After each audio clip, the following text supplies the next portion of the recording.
Welcome to Backstage with Becca with special guest John Kapelos.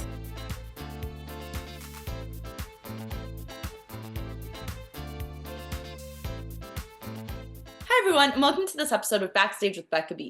On this episode, this former Second City Chicago member excels in comedy and drama. He's best known for roles in The Breakfast Club, 16 Candles, Legally Blonde, and The X-Files.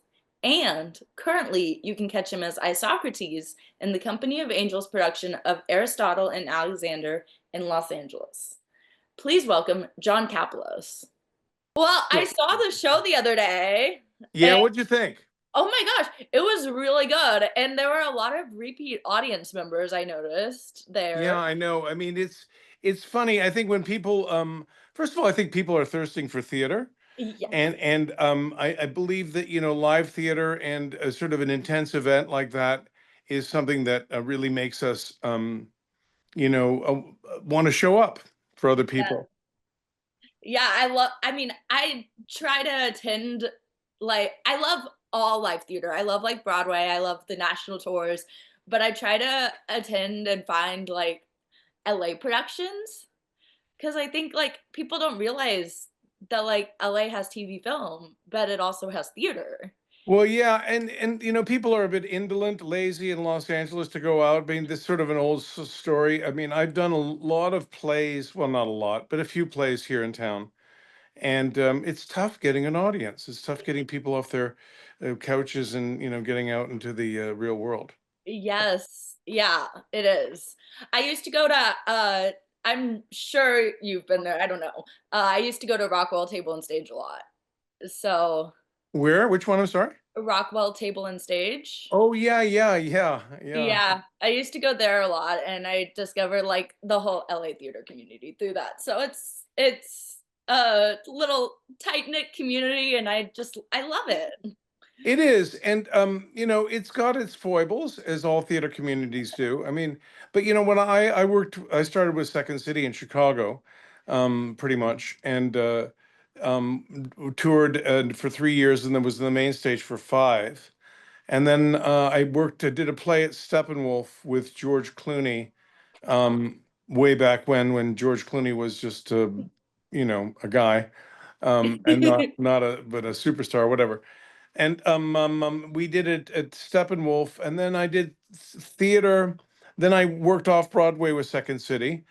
And when I was this is sort of a long way of saying, Chicago theater community was tight, Yes. and really, really, you know, I would say a lot of people helped one another. It was sort of like the European Union. I mean, everybody sort of subsidized other people. There was not as much. It wasn't as competitive. New York theater, however, a smaller. I mean, it still a small community in a very strange way, and very, in my opinion, not welcoming outsiders. Kind of very, very New York, very competitive.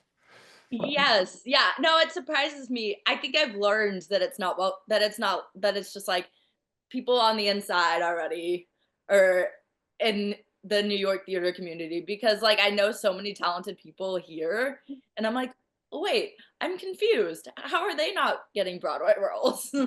Exactly. Yeah. Well, I mean, it's a question of, for me, I could probably answer that reflexively, is that I worked in New York. As I said, I worked off Broadway with Second City, did a few films in New York, but I just, and I know people love New York. I just found it, my community, excuse me, my community of actors, uh, primarily the Chicago actors and a lot of Second City folk, were sort of the flow was to the West Coast, Yes. and the predominance of work I found was on the West Coast. So that may be changing nowadays in our sort of It might raucous world. Yeah, it's an interesting, very interesting time. Chicago theater is on my bucket list though. I've never been to Chicago, so Oh, really? Well, I mean, it's a unique city. Where did you grow up? Out here? I grew up in Dallas, Texas. Oh, Southern girl. Well, that said, Chicago, you know, Chicago's a unique city because I think that kind of the major cities in the United States, and no flies on Dallas, but are port cities. New York, Boston, um, San Francisco, New Orleans, and Yeah, Los Angeles. Yeah, but Chicago is kind of um, I would argue, perhaps the most American city yeah, because it's sort of encompassed by the country. middle ground. It's a Great Lakes city, and it is a port city. It's a thriving, and it's sort of the gateway to America. Yes, I I mean, need to go. there's a gateway element to it. I mean, if you look at it, it's sort of all roads emanate. I mean, it's sort of like a wheel. Spoke of a wheel, a center of a wheel. The spokes sort of emanate and go outwards. Yes, I can't believe I haven't Boy, been. I'm so articulate. Yeah, well, you should go because a lot of wonderful theater. When I was there, a young lady, I was there during a as I said, basically between 77, 78 and 1986, which is a real period of fertility and growth in Chicago theater. So a Yeah, lot of the actors that were in my sort of generation at that time, Gary Sinise and John Malkovich and Bill Peterson and Joe Mantegna and John Mahoney, um, like that, and did very well. And then the Second City people I worked with have done very well.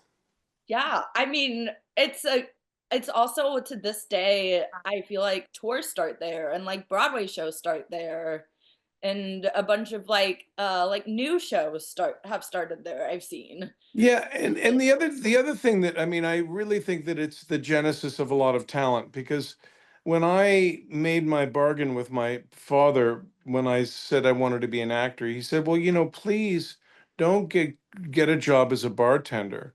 Get a job as an actor." And like, so I was, 22 and I got a job, paying job working at Second City.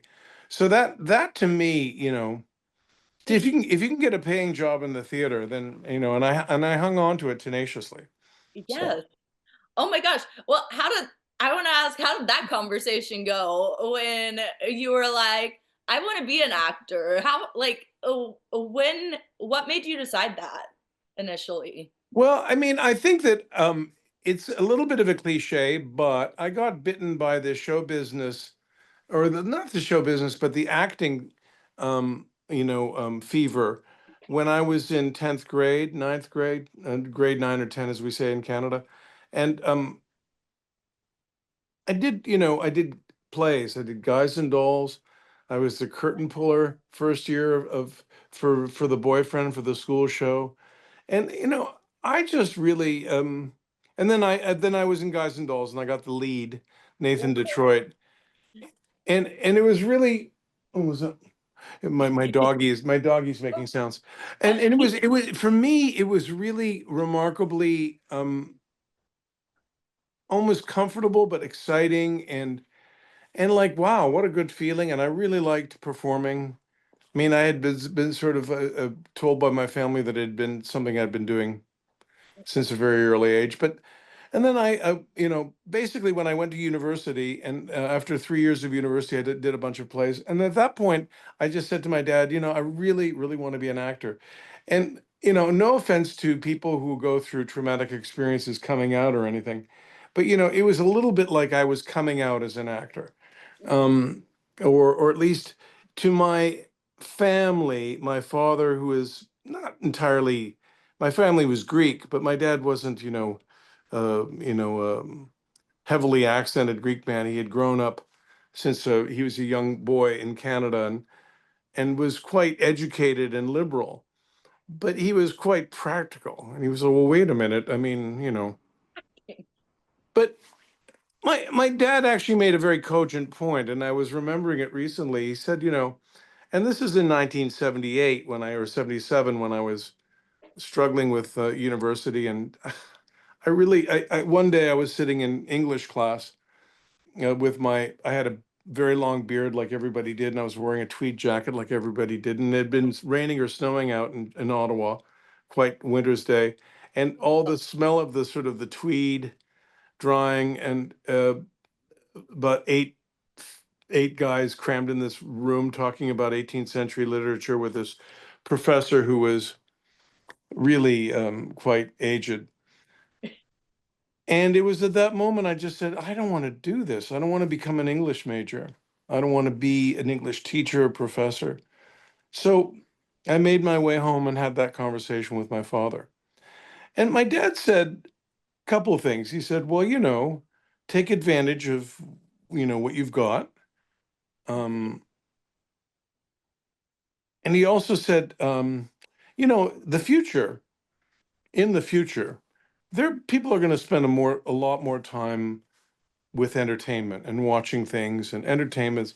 And that was quite a, you know, cogent, thoughtful statement about, what actually happened, you know. And, from the time the 80s, the digital revolution, VHSs came in, and I mean, I mean, you see it from a ground level, and then all of a sudden, um, Here. and then, when I did The Breakfast Club and movies like that, people were watching movies like I was playing 45s when I was a teenager. So they were watching them again and again and again and again, and in their VCRs. So that trend is that conversation with my father ended rather well because I actually had a job to, I got Second City gig, but Yeah. that's another story. Well, I mean, and I feel like what's so funny is a lot of people who I've had on here, like when they've told their family, it's like if they don't have a family who's in the entertainment business, they're like, really acting? Like, is that gonna be a substantial career? Well, I mean, the funny thing is that since then, it's become a lot more palatable. Yeah, A lot, there are a lot more people I know in my family circle. Well, not necessarily my immediate family. There aren't any actor, but friends of mine and whose kids have tried it, and people have done well, um, because it has been a place of employability. yeah. I You mean, it's know. hard, it's competitive, but like I mean, any good field I feel like is competitive. Yeah, but I also think that, I mean, if you look at the business of acting, um, over the last, 30 years or so, it's expanded, Yep. Toronto, Chicago, you know, Nashville, Dallas, places, have the talent pools have grown. They're shooting more films there, and because of the ubiquity of, Netflix films and things like that, stuff is being shot everywhere. And two, that's where the shrinking Hollywood thing is happening. In a sense, to the detriment of Hollywood. But for example, in the voiceover world, I used to do a lot of voiceover in the 80s in Chicago, and it was a good way for an actor to make a living. Now, an actor could do voiceover, but And voiceover is its own unique thing, of course. And when the computer and the digital revolution happened, it meant a person in Boise, Idaho, who had a really decent voice, could submit auditions through the internet, and they do to this very day. So, the voiceover world went from a pool of actors doing it in Chicago, New York, Los Angeles, of maybe 2,000 or 1,500 actors, to a pool of, thousands, over 10,000 actors across, you know, you can cast a person who is, living in Scotland and is an American, but, has a computer. yeah, and I was also gonna say, speaking of like the way it's changed how people watch stuff and like intake entertainment, like you can also just like go on iTunes or like YouTube and like buy movies nowadays. Right, right. And the funny thing is, as we think about it, or at least as I think about it, the forms are still in a way, sort of solidifying. So movie still is a movie. Yeah, It's got its own form, but people don't watch them in movie theaters. that's Now, the industry wants people to go back into movie theaters, so they're doing all sorts of, things like making, cartoon movies or superhero movies or all whatever that stuff, and like really big budget films. Okay, but um, and then you have this new form, which is the long form, right? The grew out of, let's say, The Sopranos, and now you have these incredible shows Yep. that are happening, and that I enjoy. I mean, it's unfortunate. I'm a TV film gal too, so it's unfortunate. Like I've seen personally the number of TV episodes per season since I like got into TV being cut in like half, and I'm like, what is like why? That just makes me. I love the like in between episodes of TV. Yeah, well, the funny thing is, I think the long form, I mean, ultimately is more interesting because Yeah. when you have the rule of thumb in movie making is, if let's say you're going to do a novel, that you only really do a sliver enough of a novel and you really cut it down. So it allows people to explore wonderful pieces of writing. Yes. Um, you know, ideally, and there are shows that are also exploring the genre, or the like this film out of this Netflix show Adolescence, which, Oh yeah, yeah. have you seen it? I have not yet, but I've seen everyone posting about it, so I need to see it. I Well, need I just watched the first episode at a lot of people's insistence and saying how good it is, and it really is. You know, Yeah. um, all these things are, it is, become a bit of a cliche, but it's somewhat game changing. It's got all these things sort of alter the medium ever so slightly. Yes. I mean, I feel like what I'm what I'm like contemplating with movies is like there's so many movies I've watched on Netflix that I want to watch in a theater, you know? Yeah. Have Yes. you seen the National Theatre events from England that they show here at the LA Theatre Works? You can go see plays that were shot digitally in England, and they're really quite amazing, and that's something really worth checking out. That's so cool. So it's kind of like the New York theater, the like New York Public Library where you can in a way. Yeah, but in this case, the National Theatre shoots these things, and they only display them on large screens in various cities. So you can only watch them. So the actress Jodie Comer, who is in Killing Eve, has this one-person show called Prima Facie, which was wonderful. And Adrian Scott is his name, the actor who was in the incredible, the talented Mr. Ripley.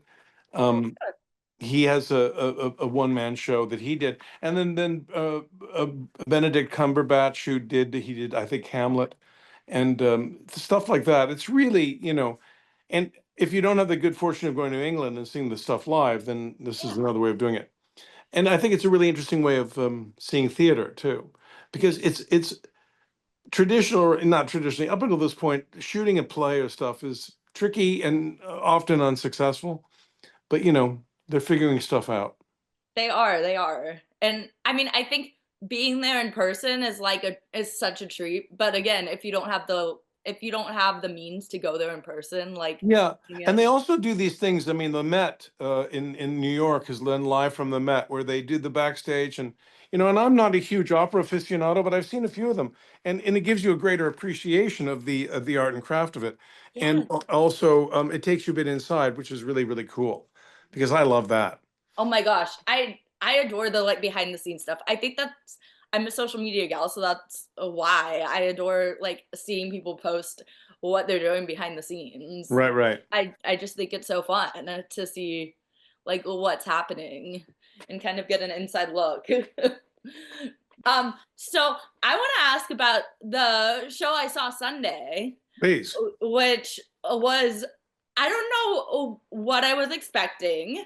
I didn't really know too much going in, which I think was fantastic for me. Like I obviously know the characters and have some ideas about like who the characters are, but I didn't know what to expect from the show in general, and I loved it. I was totally intrigued. Can you Well, describe your character in Aristotle and Alexander and what drew you to the role? well, I mean, first of all, I really, really like Alex's work. And I think he's a really swell writer. And he's done his homework and he's got a bit of passion about this, not just because he's Greek, but because he's got a knowledge base and sort of a, um, passion about it. The material, that it's a really specific bead into a period of time where we try to. I mean, we tend to forget things in deep history. Yeah. And even in recent history, things get to seem to become more glossied, and the details then seem to be run over, and the highlights seem to be highlighted, and the lowlights seem to be forgotten, and the nuance and innuendo and all that stuff. And given our current horrific political situation, which shows you where I am politically, um, uh, I thought that this really spoke to a lot of things that were going. Well, there's a Mark Twain has an expression that history doesn't repeat itself; it rhymes, and there was a lot of rhyming going on here Okay. with like wow, and obviously the parallels are can be striking. Yeah. um, the fact that the Greek Empire was fighting amongst themselves, and elements of it were saying, let's side with our enemy in order to fight our once friend, which is need we draw parallels to Russia and hating Canada and Denmark and all the stupidity that's ensuing. The problem is that you know just saying it, I think the problem that we have as performers is not me being merely didactic. I think you have to be entertaining and also tell the story and Yeah. realize that, this isn't just a political diatribe as much as it's history. Yeah. And it really, really happened. And yeah, I mean, I think that, as an author, Alex has take liberties as to how did this go down between Aristotle and Alexander. But I think that there's a lot of research accuracy. I mean, my character, I Socrates, who was not Socrates. Socrates died in his 60s and by hemlock. I Socrates lived to be in his 90s. He was a bit later generation. He was not part of the academy in Athens. He was a little bit of an outsider, bit of a crank.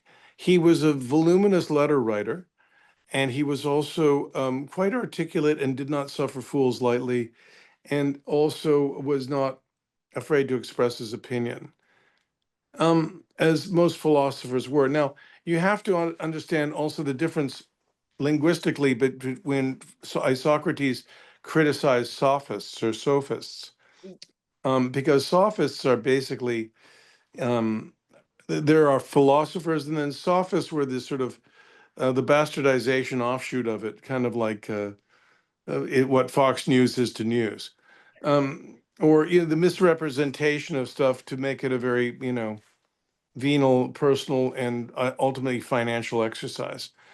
So you have all those sort of elements of people that are, truly have a gift or at least an intellect and discipline, and then people that are, copying off it and I don't think that Aristotle is a Philistine, or I mean, or is a is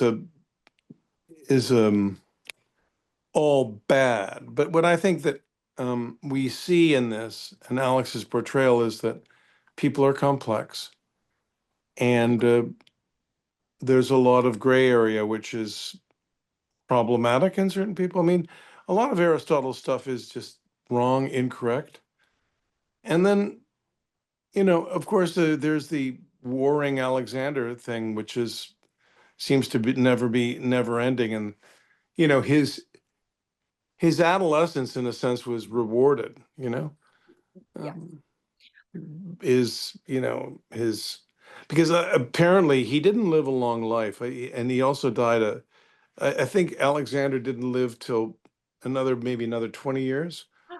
He did become so-called great, but I think he did die of alcoholism. He was quite quite a hard-living chappy. Yeah. I mean, you see like the through the acting on stage though, like you see the strength that the character has, at least in my opinion, because like he has the strength to like question what's Yeah, happening. he has a Alexander's an interesting person because he is strong, he is smart, and he is ultimately, personally directed. Yeah. I mean, if let's say we're going to go off the story that Alex is telling, which I think we should, Olympias, he's a bit of a, like all Greek kids, he's a bit of a mother's boy.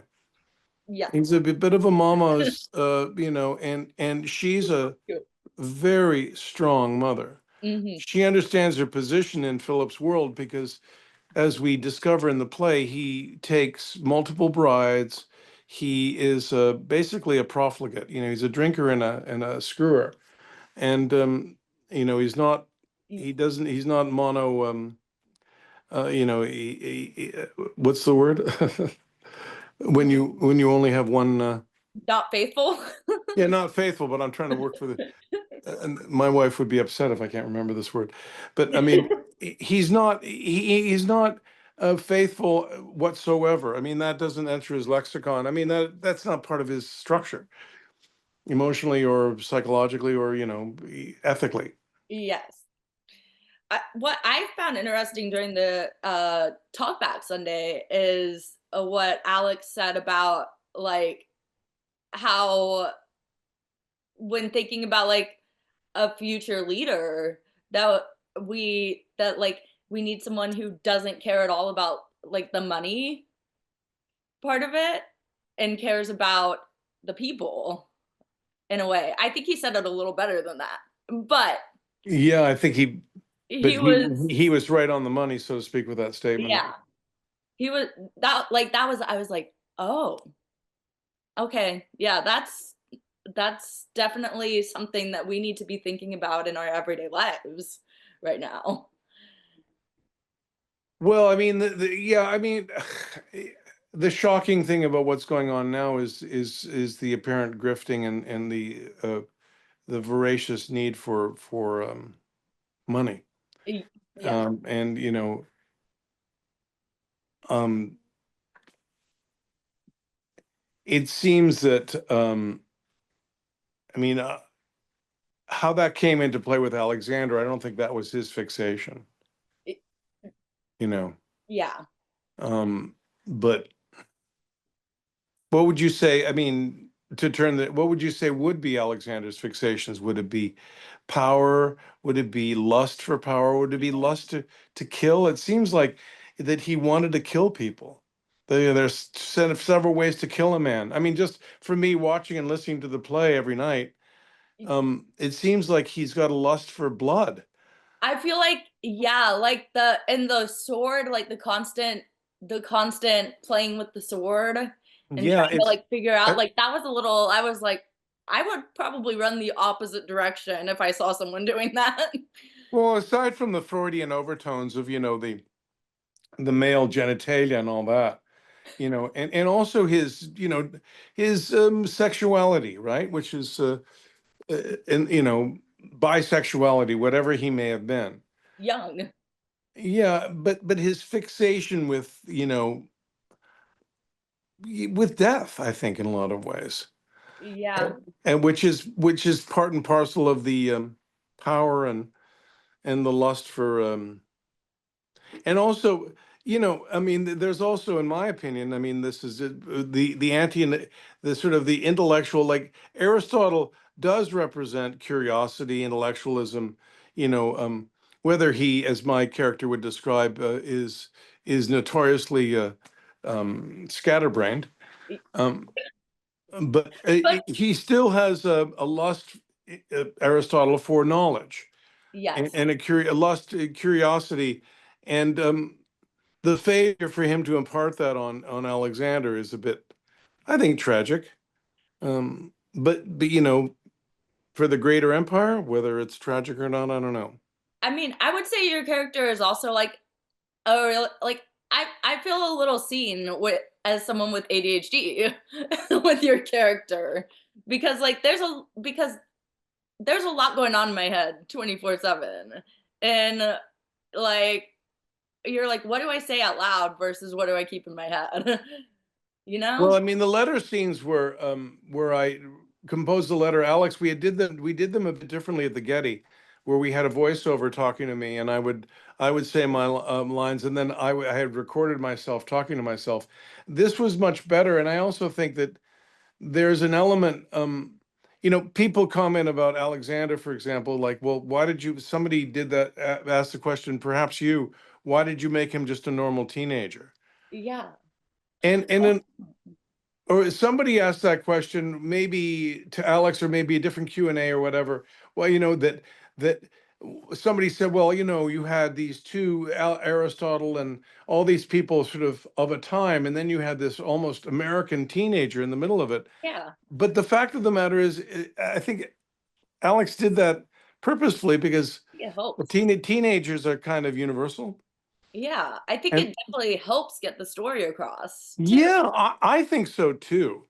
I mean, I didn't find it. I found it not didn't take me out of it. It brought me into it because um, it doesn't matter what time you're in, or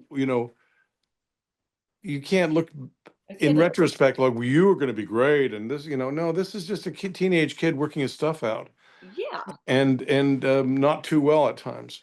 a kid is a kid, and I feel like it also what it does by making Alexander more like of a regular teen that that like other teenagers can see who come and see the show that they can see themselves in. Is Exactly. it gives them like it something to pay attention to and it draws them in because otherwise if you make him different from modern day teens, then teens are like, well, that's not how we act. Because they're just like, they need to see themselves on stage. I feel like they're at a time where they need to see themselves on stage to learn. It brings to mind an interesting question, and I'm going to bring this up with Alex today. Is that we're doing this in the Legacy, is a youth center as well as the theater there, and maybe we should do a performance uh, Ooh, for the kids, or okay. kids that are can take this story, because I think it'd be really interesting for me. I think a younger audience would really grasp this story in a way that Yeah. because we get a lot of graybeards in there, right? We got a lot of I uh, mean, and I, like people that are interested in philosophy and are yeah. coming at this at a different point in their lives, um because to come and see the subject matter requires a certain amount of inquisition or curiosity on your part, right? Yeah. I mean, I feel Not like, only just to be a theater person, but I don't know. I feel like the quote, like, it's a shame. I don't know anyone in like school that's like in elementary school right now, but I know when I was in like 4th grade, we did like a Greek mythology project and we learned extensively about all the Greeks of that time period. And I don't know what are kids still learning that or well, you're very fortunate because I didn't have that, and I had to catch up when I went into university, and I had to catch up with a lot of books. But uh, there are gaps in everybody's education, and the fact that you got that, because my father used to lament the fact that we didn't learn Latin. Well, oh I yeah, did, yeah. I didn't see the point in it, but now I do.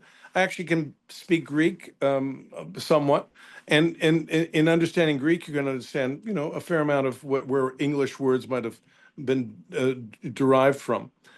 But I don't know. I mean, I think I think that we can really gain a lot from I mean, I told Alex I really would like to see this play done in street dress, Oh yeah. like in just regular, American dress, even like, Wait. somebody wearing a Trump tie and stuff like that. But he did, Oh my God. I don't know whether you're going to put that in this podcast, but then Wait, if he watches this, Alex, it was just an idea.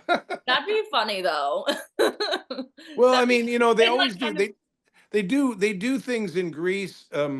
They do a lot of traditional stuff in Greece, but sometimes they do it, in a lot of different styles. I mean, the Greek theater, yeah. and in England too, the way they do Shakespeare. I saw a production many years ago in the '80s of As You Like It that was done totally contemporary, and it was really really cool. And if you saw, there's a movie of Henry the Fifth with Ian McKellen that they did, like, that was done in the style of the 1930s, which was really interesting. Oh But my gosh, I need to watch that because I don't know anything about that, but I love Ian McKellen. So, um, I mean, it's just like I the dynamics on stage that you see, like, definitely are very relatable to what we're seeing nowadays, and I feel like kids aren't learning everything that they need to know. So maybe I don't know, are USC students coming to see the show? I don't know. I mean, um, I know that we're reaching out to a lot of different places for people to see the show, but you know, Oh my gosh. Well, I feel like maybe like since y'all are so close to USC, like well, the thing is that it's the USC medical campus. yeah. But I mean, we're reaching out to all sorts of people, and we're hoping to grow the audience, and maybe with your help, we will. Yeah. I hope so because I mean that's my goal is to grow the theater audience everywhere. How did you initially like get involved with the theater with the production company? Well, Alex and I have known one another through friends in the community. I saw his play Plasticity many years ago at the Hudson, and really, really enjoyed his work. And then when he had told me that he's been working on this, and a couple years ago, he mentioned it to me because he was in Greece with his wife, and he was doing some writing. And then when he came back about a year and a half ago, or when he came back, when he finished the play, he sent it to me. He said, "We're going to be doing it at the Getty." So basically, he got me involved, um, and like that, I've been, fortunate. It's one of those positions where, as an actor, you hope over time you cultivate relationships with writers and directors, and this is one of those fortuitous times for me where, I know the person, and they sent me a pardon me, a play, cough cough, and and asked me to do it, and was thinking of me when they wrote the part, or at least, was conceived the part, and thought I'd be one of the people to play it. The first time around, I didn't have this scruffy beard, and uh, I threatened Alex to buy a beard. I had this really incredible beard, but it was like, over $1,000, and he said, "Nope, no, Oh. we're not going to pay for that." So this time I am. I grew a beard. You're like, okay, we're doing this time. We're not paying, but Yeah, yeah. but I'm gonna make it happen.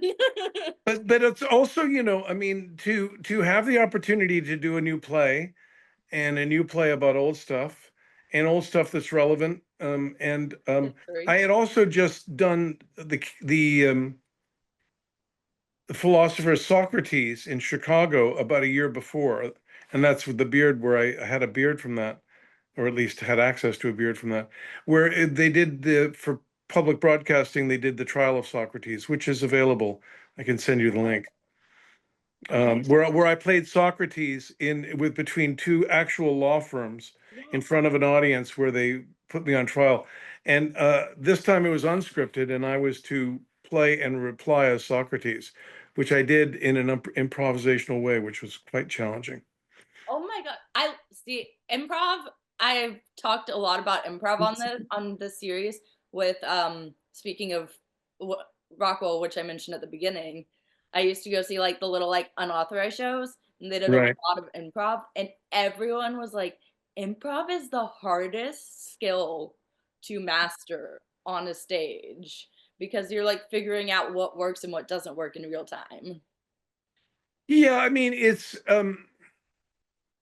you know, improvisation is like a garden where there are a lot of plants, a lot of different flowers, and a few weeds, and so there are lots of different points of view on this. Um, I come from a pretty conservative point of view on it, or maybe not as fluorescent as. But when I worked at Second City in Chicago, our producer Bernie Solins looked upon improv as public rehearsal. So we did a two-act show which audiences paid for, and then we did a third act. The improv set was free that people could come to, and also the audience could stay for, right? And oftentimes it was sort of the highlight of the evening. But we did a two-act show of prepared material that had been derived from improv.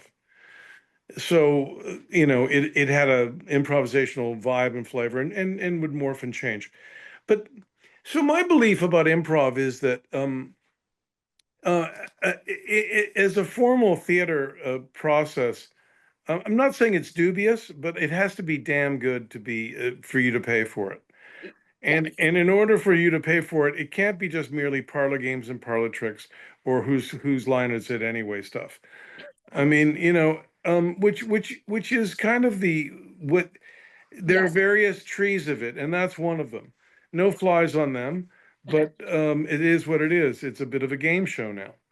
Um, and then you have the purer forms. You have the Improv Olympics and the people that grew out of Del Close, and you have you have various things like various theaters that have blossomed, and the whole improv garden. Yes. And you have the Herald, and you have these who people, I would say, the progenitors of improv that sort of are very ruly about it. You have to follow certain rules. Improv is difficult, and Yes. it means a lot of things to a lot of people, is kind of the way I'm sort of meanderingly saying. I But I mean, I love it because I think one of the cool things about like live theater is that you can go back multiple times and never see the same show. Like, I don't right. know, it's probably the case still with Aristotle and Alexander, even though like it's a historical show, because the audience reactions and stuff kind of changes the show a little bit and like tweaks the show every Well, night. we've only done three shows in earnest in front of an audience, and um, I mean, so the Sunday show you saw was the third. We did a Friday night preview, Saturday opening, and Sunday. And I have to say, you were at the Sunday show, correct? Yeah, Uh, I thought the best of the audiences, because you laughed, people laughed, they were engaged. they I were. think also matinee audiences are a bit more relaxed in a certain way because it's not the evening. It's a different vibe, but really attentive, Yes. really, really following it, and you know, it's as an actor, it's very. I mean, it's the exciting thing about theater, but doing it every time, and getting that ball up the hill like Sisyphus is, you Mhm. know, or that rock, I should say, it is it can be challenging, Yeah. and it's fun when it works, and sometimes things don't work, or don't. When I say don't work, I mean they're not gelling as well, or you're struggling a little bit. Yeah. Um, you Or know, or the audience is just like asleep already when they walk in. well, we had two people asleep, I think, on Sunday. I don't know. What? I mean, cell phones and sleepers, my dear. Cell phones and Okay, sleepers. the cell phones I heard, and the cell phones are always annoying. It's like, Well, that was the first cell phone we had in the whole experience so far. And my vibe on that is, I don't even know why people. I mean, I guess people now have their tickets on the cell phone, yeah, but I don't even know why people bring them in the theater. I mean, and if you do, just shut them off. yeah. But a lot of I folks would. don't know how to shut their phones off. And I've had the annoying experience of shutting my phone off, putting it in my pocket, and I don't know what I did in my pocket. I turned it back on, and during the effing play, it went on and it rang. And I was the one whose cell phone went off. It's like, are you kidding me? I I had that happen in like school once, where like my alarm went off in the middle of the day, and I was like, "This is mortifying." Yeah, it is mortifying when you're like when I tend to be a little bit of a scold when it comes to cell phones and stuff. Yeah. I did a play at the South Coast Rep where a woman, older woman's cell phone went off during one of the first previews, and she answers it, and I had this long monologue where I'm talking. I'm watching a play. It's not very good. Oh, No. Yes, next Tuesday's fine. I just want a manicure. I don't. She's making an appointment with her nail person. So I oh, literally stopped and looked down at her until she hung up the phone. like, you good? You good? You got the appointment? Good. All right. I'm going to go back to what I was doing. We can continue now. Like, okay. I mean, I guess answer the phone. Fine. Well, for all your listeners or watchers, are you doing this on YouTube too? So people can. YouTube and So do I look all right or what? Do I look? oh yeah, yes.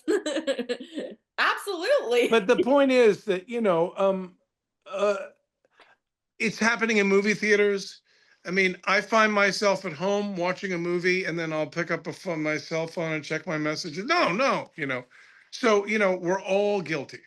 I mean, I've seen more of Snow White on social media than I've seen in the theater, I think, at this point. Well, I certainly have. Unfortunately, I don't know, people are, like, posting their videos of the movie theater screen online, and I'm like, "Really? Like, you can't wait for this to come out on digital to." Verboten, verboten. Well, the other thing is that the movie companies, watermark that stuff. So when you put it up, they know exactly where you were. They'll come after you. I mean, it's just like it's ridiculous. It's like I don't need to see this whole scene of the movie on my Nope. social media platform. Thanks. Nope. This ruins it for me. Well, I speaking of like uh actually before I get into that question, I want to ask how, since people came on Sunday who had seen the show at Getty, I want to ask, how has the show changed that from Getty to now? Well, we have a new actor playing Olympias. The person we had before was unavailable, and she's a wonderful, wonderful performer, and she did it at the Getty. And Joanna Califatis is her name. And I'm thinking there are a lot of other changes, particularly with me. I did the character before with this rather imperious stentorian Greek accent, where I played him like this with a Greek accent. Oh. And Alex and I, so I played him very Greek and very sort of, um, stiff in a way, stiffer, a Yeah, little bit more regal, and maybe not as, I don't know, like that. I'm not going to poo-poo the way I played him, but this time round, we just said let's do it differently. And I said I don't want to do it with an accent. I want to do him, and maybe a little bit more aged and with a different vocal aspect. So I have this more of a a voice like that. It's a more of a sandpapery voice, and I work sort of in different ways. I work intellectually and emotionally with the character, and I need to get my what I'm saying and the lexicon down, and then also there's the feel and the look of the guy, and then there's the sound. The sound is important, yes. and you know, I work a lot vocally with stuff. So, I mean, in order to do that scene with the letter, I mean, in a way, I mean, I had to do this guy over here, and this guy over here, and then this guy in the middle. Um, Kind and of iconic. and in a sense, to differentiate and not, as Alex was, and I was, to make don't make it cartoony, as make Yeah. it sort of inner voicey. because we all have these meaning making machines that are always gnawing at us, going, oh, well, what's that? Oh, look what that person's wearing. Oh, that person's driving too fast. Oh God, they have bad breath, whatever, all this stuff that's, and like Yeah. always being very judgmental. I find my meaning guy is like, oh, come on, stop it. You know, don't be like that. But so the character for me was much different than the Getty. I was and also language wise, to be able to have a lot of this in my tree. The first opening monologue where I come out and talk about Aristotle was not in the play. That was a new addition. So Oh, that was not in the first, because people were head scratching a little bit as to who Socrates was in the last go round. So okay. Alex sort of pointed it out and wanted to set the stage a little bit more for Alexander and the story and who the characters were, Yeah. Philip of Macedon, and I think it sets the table, which was Alex's intention for writing that, and I think it really is good. It helps me as an actor. Now, when I came out on Sunday, my candle had gone out and I wasn't entirely in my light at the very beginning. So because of some, Love, love so, theater. but it doesn't matter. I mean, um, you know, uh, it matters to me and it matters to Alex. I know but what matters is that we get the story across, and that's the joy of the theater, is that you can fumble and burp You'll get it across. and deal with yourself, but sometimes the story will still bubble through despite your human failures as an actor performer. Oh yes, yes. I mean, it's live theater, so things are gonna happen on stage. Oh yeah, and as long as we can you can get through the bumps well and negotiate. I mean, I love the live theater, and you said there are moments in the theater. My parents took me to England in the early '70s, and we did a bunch of plays in 10 days, and I saw the Noel Coward play Private Lives with Maggie Smith and her then husband Robert Stevens the night that Noel Coward died in the West End of London. And it was one of those nights in the theater that nobody will ever see again. That one night. And everybody can talk about that one night in the theater when they saw this or when this happened. And that's what's so special about the theater, period. Yeah. Oh Because my there are gosh. these singular moments, like in life. Oh, that night we had that dinner, that night oh, that time I met so and so. There's this wonderful picture in the paper today of these two young kids in DC where they're having a picture and Obama walks through the back of it. Oh You got to find that picture. It's really cute. gosh. Wait, that's super cute. And it's And like like he you don't photobombed expect. their picture in it with the Secret Service guy following him. But it's those moments in life, those snapshots, and. What have you discovered about yourself through this role, which I think you touched on a little bit with the changes since the Getty. But I Well, I mean,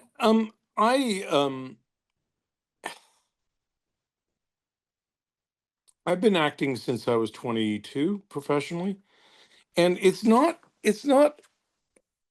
I mean, if you want, one wants to continue acting, one has to accept one's age, and I'm getting more and more of these sort of older guy parts now. So I have to say, I've enjoyed playing the aged guy, although I'm not personally that aged, but I think in understanding the sort of complexity of the types of things that people face with age, not only physical ailment, but frustration, the point of view of looking at people like Alexander and Aristotle through the lens of impatience, to see their obvious foibles and the errors of their, in my view, ego inflicted ways, because they both have huge egos. I mean, not that Socrates, everybody does. Socrates does too. But I think what happens as one gets older is the ego becomes a little bit more um, tiring to keep up with, maybe.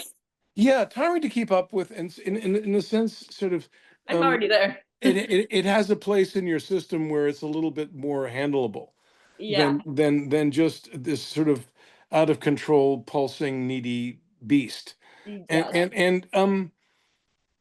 so it's been interesting for me and to reapproach the work that way, and to understand Alex's material.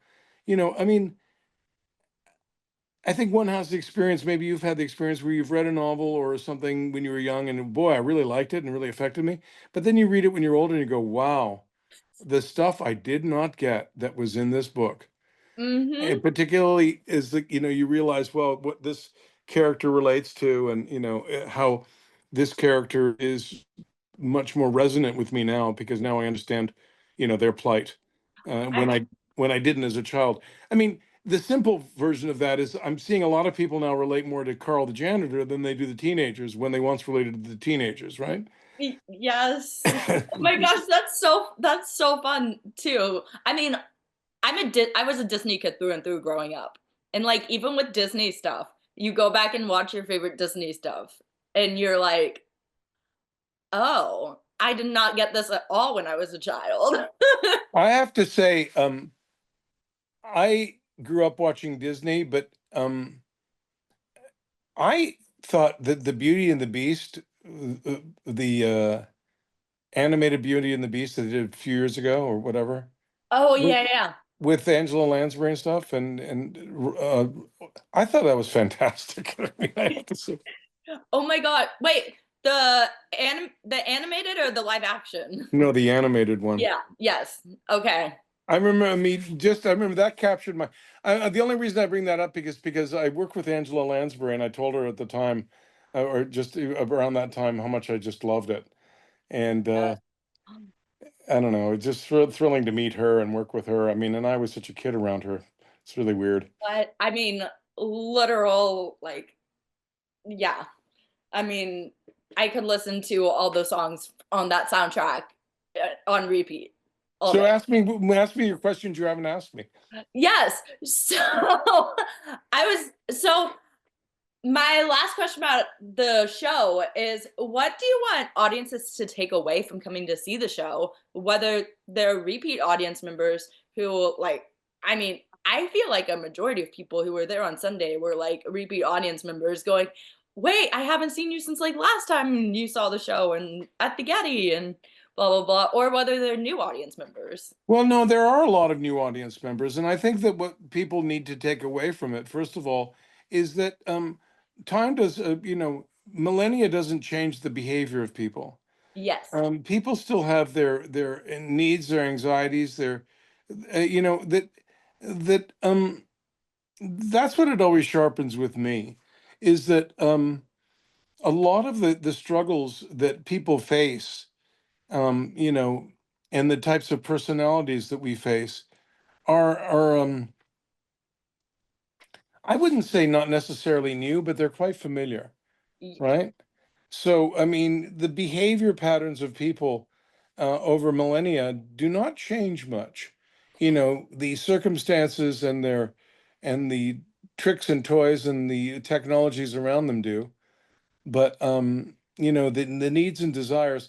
Okay, that's a basic thing, but also, I mean, understanding the story of the power of intellectual ideas, and how they carried a lot of weight in those days, and that people really cared about stuff that Yeah. we seem to take for granted. And I think that if we walk away from this thing saying, well, people actually had wars over, philosophical, not necessarily wars, but I mean, had major schisms over philosophical differences. Well, yeah, they do, and they do now too. And in a sense, if one can pull away and see how, first of all, how futile some of these, um, and how futile slash ridiculous some of these disagreements are, and then how we can actually, work them out if we want. Um, Yeah. but when I give that speech in Athens at the Pnyx, where I, talk about how are we seriously considering allying with King Darius against King Philip? I mean, there really is like a breaking point of, um, when people go off track, I don't know whether you've ever been sailing, but you go off track on sailing incrementally, and then all of a sudden you find yourself 180 degrees away from where you were initially going. And I think that is the sort of thing that if an audience member can walk away going, wow, how did this country, how did we stray so far from ideals that we, you know, originally, you know, without being so heavy-handed and political, just saying, okay, let's Right. think about what we're doing, and if I somebody can walk away from that and try to, you know, people don't have the a lot of people don't have the knowledge of theater like you do, or the knowledge of politics that I might or others might, that they might come out of it with having a full-throated, debate. But if people can come out of it thinking about this a bit more, you yes. know, It, especially people that are apolitical, non-political, or eschew, i.e., sort of dismiss politics. And I think that there are a lot of people who go, "Oh, it's just politics." Well, politics is important, yes. and it has a place. I feel like also there's people who, on the flip side, think that they know everything about it and there's no more learning and Exactly. to do. And it's like there's always learning. Like everyone will tell you that. Even someone at the top of their field will is still learning. So you don't know everything about everything. Right, right. And I think it's one of the things we face in today's world is because people have this device that I'm holding in my hand talking to you, that they think that they know everything, when in fact people are knowing less. And it's this, like, I find myself, I just have to check myself, like when somebody says, "Did you hear about that?" "Yeah, yeah, I know about that." You're like, "No, really, did you hear about this?" "Oh, no, I didn't hear about that." "Have you read about that?" "No, I haven't read about that." No, I haven't. John, own up to the fact that I don't know effing everything, you Yeah. know, and even when I purport to know something about something, like I know something about the film business, but say, "Well, do you know that they're doing this now?" "Oh, really?" Oh, There's always new information. And I think that what I appreciate about my guy, Socrates, is that at his age, he's still in the game and he's still fighting for it. And at the end of my interview with you, I just want people to know that I'm still doing it, and that I still love acting, and I'm still in the game. And retiring is not in my lexicon. And I think that we all should take a note from, the tenacity of the people and belief in their ideas. oh my gosh. Yes, absolutely. And I want to kind And of I apologize for being late for you. no, no, no apologies needed. It happens.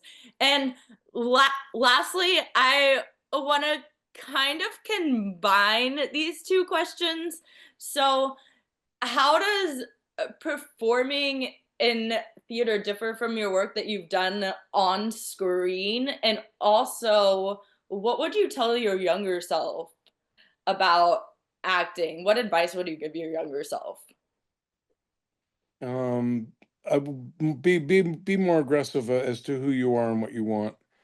I think I was too timid and too much of a good Greek boy sometimes, and I didn't step up to the table and pick up what's mine.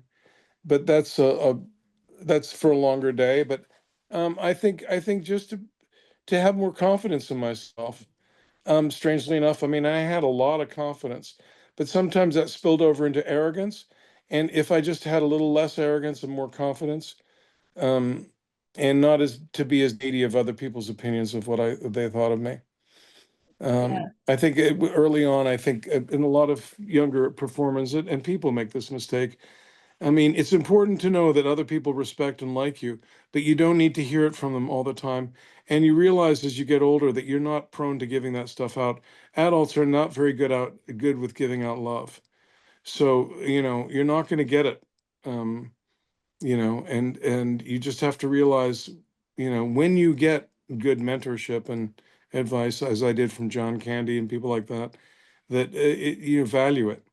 Yeah. And what was your other question? Part of it? And it was, how does your work performing in theater differ Oh, from your work? yeah, the film theater. Well, I've always, maybe to my detriment, tried to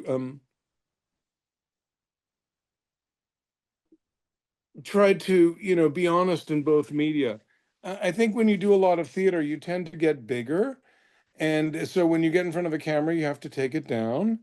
Um, I got a few notes that on Sunday, the show you saw, that I was pretty big, but okay, Oh, but okay. okay, fine. Um, I think it's always a battle for a performer, or at least to how people say, Really? oh, he was really subtle. Oh yeah, or he was too big. Um, you know, you look at performances of people in movies, and was Peter O'Toole too big in this, or was so and so too subtle in this? Um, I think you just have to find the honesty in it. And if sometimes the honesty is a bit too intense, then reduce your intensity in the movies, right? Because the camera's right there, Yeah. and or in TV. Um, so you just have to know how to play your camera and play the environment. And I think that that's important, because sometimes it calls for you to be big in a movie scene. If you're in a scene like in Weird Science, where I'm walking through a room with 100 extras, and I'm only using my career as an example, not to necessarily push it, but when you're in a huge room, you have to be big. But when the camera's right there, you have to sort of take it in a little bit. And um, ferocity, and playing different moods and colors and characters comes across in different ways in different media. So you have to really gauge it. And Yeah. and as a performer, you have to really take into account, in my estimation, what the audience is going to see, and without being too self-conscious. If you're working on a film, oh, what does it look like? How does it? And get feedback from take it down, bring this up, do that. I really appreciate a director being like a conductor, you know, because not every moment in a movie or in a show is at the same pitch. This is lower, this is quieter, this is more intimate.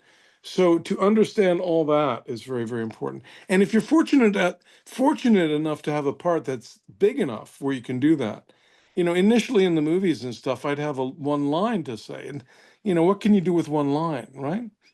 I mean, So it's tough. It's tough for you to show your bones or show your character's bones, I should say, when you don't have much, skin on those bones. I I feel like everything you've said is like so on point, because a lot of, I mean, especially the confidence part is so like important to hear, Yeah. because everyone is struggling with confidence and at every point of their life. And it's just like so refreshing to hear someone who's so established in the industry and has worked so much in this industry kind of reflect on that. Well, And I mean, I think that stage fright and confidence and all those elements, they, things can fall apart really quickly if you're an actor, on stage or otherwise. And I think to understand that vulnerability of a performer is very, very important. I mean, I get stage fright all the time.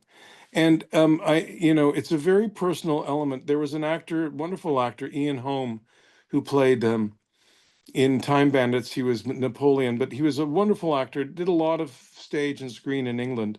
He's no longer alive, but he, in the middle of his life, like at the age of 42, he developed incredible stage fright, and he was part of and there is well documented, and he was public about it, because a lot of performers don't go public about it.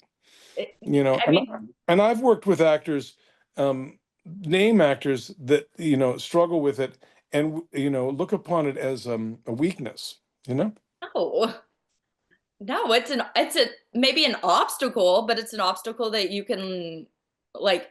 Well, because people such as yourself, not you particularly, but will say, "Hey, you've been doing it for so long. Why would you be scared now?" I go, "Well, you know." I mean, if a Walenda or one of the people that walks on the, the Walendas were the famous high wire family. If you're not scared of being on the high wire, you fall off. And so you have to have a certain, you don't want to drive with a driver that doesn't have fear. It's sort of thing like that. You have to have a certain amount of trepidation and fear in order to do it right. Yes. Yeah. And and going back to the Totally improv fair. thing, you have to know the rules in order to break them. And a lot of people think improv is just going out and saying whatever the fuck you want. Well, it isn't. It isn't. It's Yeah. it's it's about understanding structure, and then, it's like playing music, jazz, whatever. Um, Yes. and so in order to understand performers, you have to understand that performers are very demanding, very, very demanding on themselves, and can are their own sort of personal high wire acts. Yep. And I've worked in various situations with musicians, actors, writers, where their vulnerabilities, when they come through, you can see that there's a chasm of insecurity and fear, right?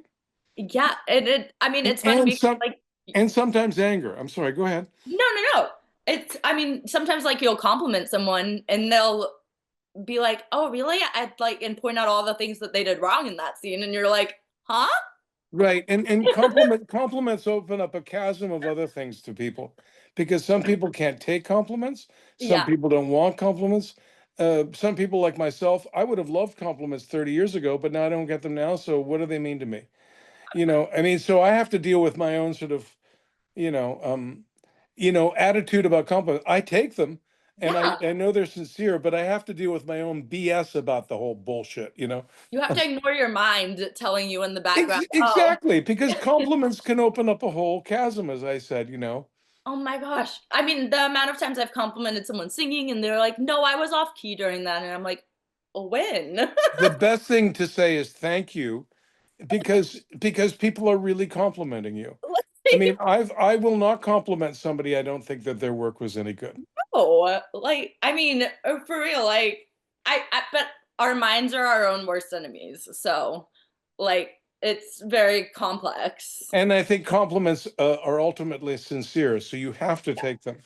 It's I, like somebody handing you a flower and you're going, well, yeah, okay, thanks. I right. mean, I don't know whether I like flowers or that flower, or, I don't know whether I'm worthy of accepting the flower, or, why are you giving me a flower? It's like, I mean, I I mean, understand like both like where people are coming from because like it's their minds coming through and being and like judging them really hard and they're like like I don't deserve the compliment, but it's like yes you do. Like I don't know. Well, yeah, it's been awesome getting to talk to you. It's such an honor, and I highly recommend that everyone in LA or anyone visiting LA go to see the show, Aristotle and Alexander, we're and doing two learn. special shows on the weekends. Like learn too.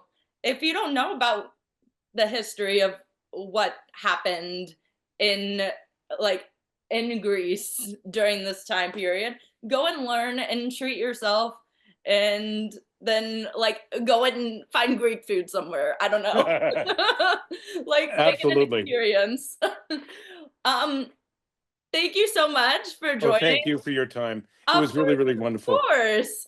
And like where can people like keep up with what you're doing? I'm on Facebook and I have an Instagram page, the John Kapelos. Those are the two best places. Okay, amazing. And I'll post the links in the description in the lower thirds, and I'll also post the ticket link for the show. Thank you. Thank you so much. Thanks for watching this episode of Backstage with Becca B. You can follow me on Twitter and Instagram at Becca B Talks TV. Or for more exclusive content from this interview and more, you can follow me on Instagram and Facebook at Backstage with Becca B. Make sure to subscribe to my channel and like this video. Or if you're listening on Apple Podcasts, go ahead and give me a 5-star rating. Thanks for tuning in, and I'll see you guys next time. Bye!